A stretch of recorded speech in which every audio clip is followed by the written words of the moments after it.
2021 is the 500 years of Christianity in the Philippines.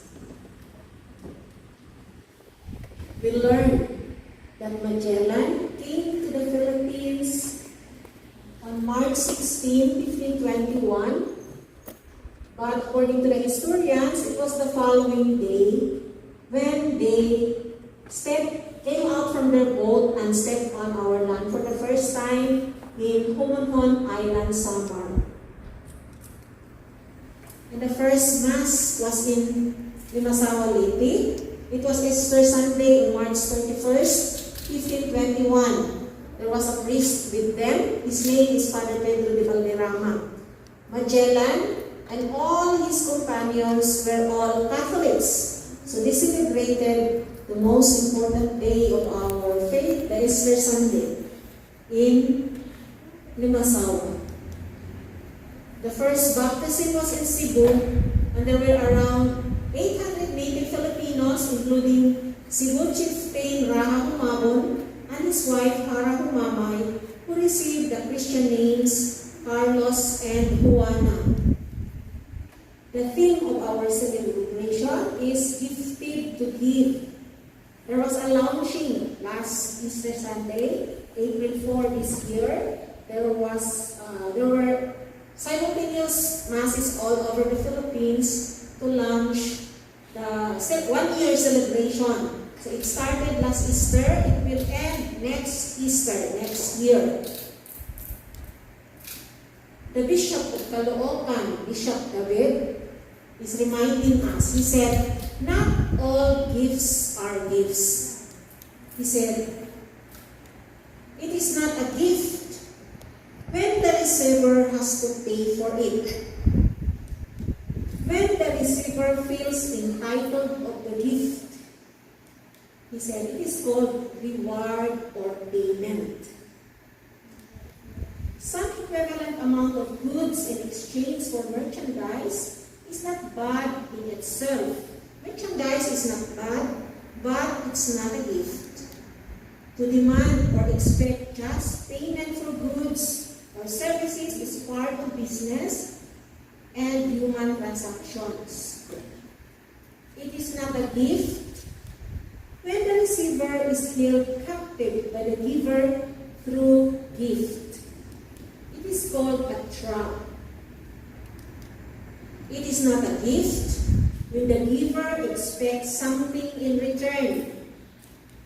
When the giver has a hidden agenda or an ulterior motive for giving.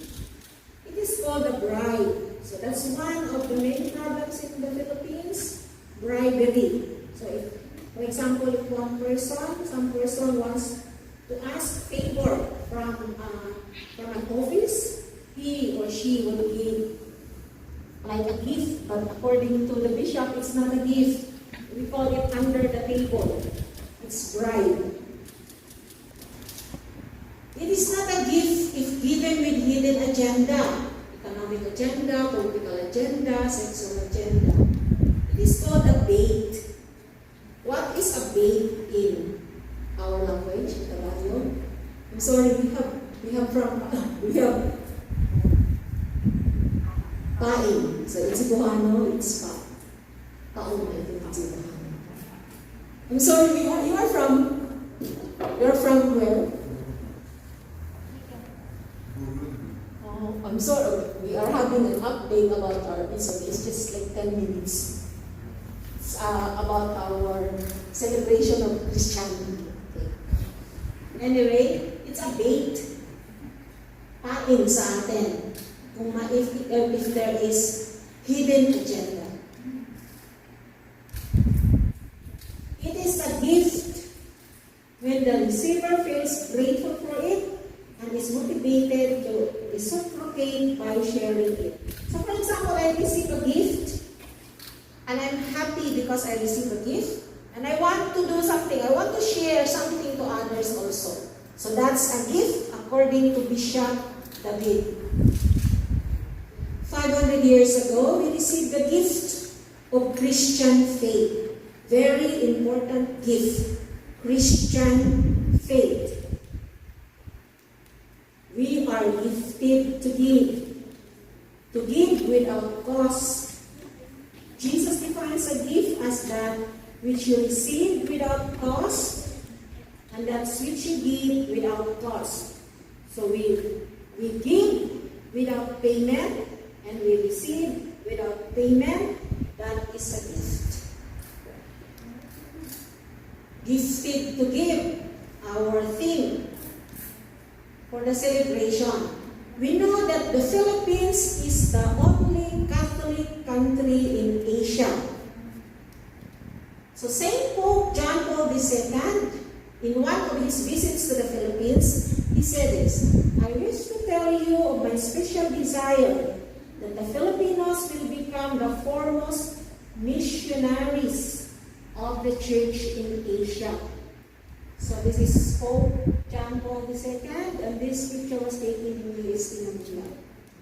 Cardinal Tagle said, "Filipinos are spread all over the world as citizens or as permanent or temporary residents of a different country, or they are working abroad for a limited, definite period. Filipinos abroad think and practice their faith fervently wherever they go or wherever they are. So whether we are permanent residents here in Korea or we are temporary workers in Korea or anywhere, we bring our faith with us anywhere we are." Overseas Filipino workers or OFWs are in more than 193 countries. The Catholic bishops of the Philippines deem OFWs as they become modern apostles of evangelization in the foreign country where they go or work or immigrate. Filipino bishops reiterate the flight of Filipinos searching for jobs abroad, saying overseas workers are missionaries of the Catholic faith and help the Church in its mission to spread the gospel. OFWs bring their faith to wherever they go. So that's Pope Francis celebrating the 500 years of Christianity in the Philippines. There was a Mass in Rome last March.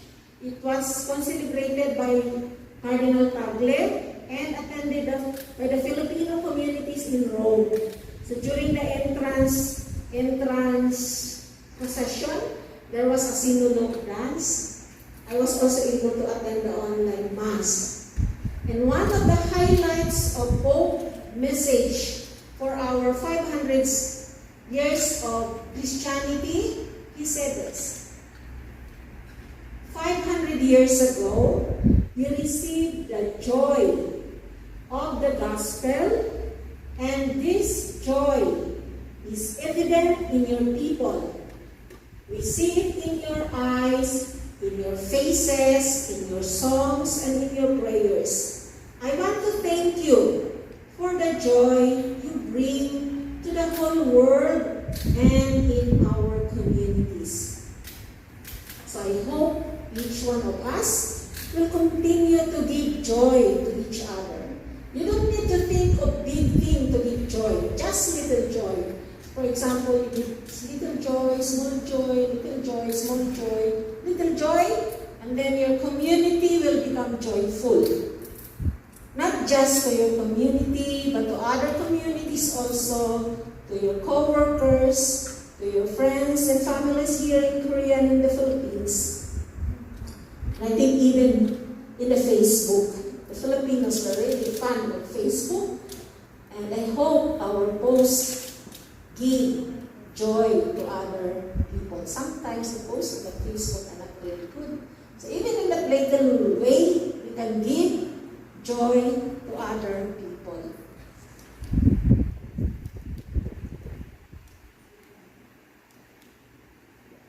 So that's our theme, Gifted to Give.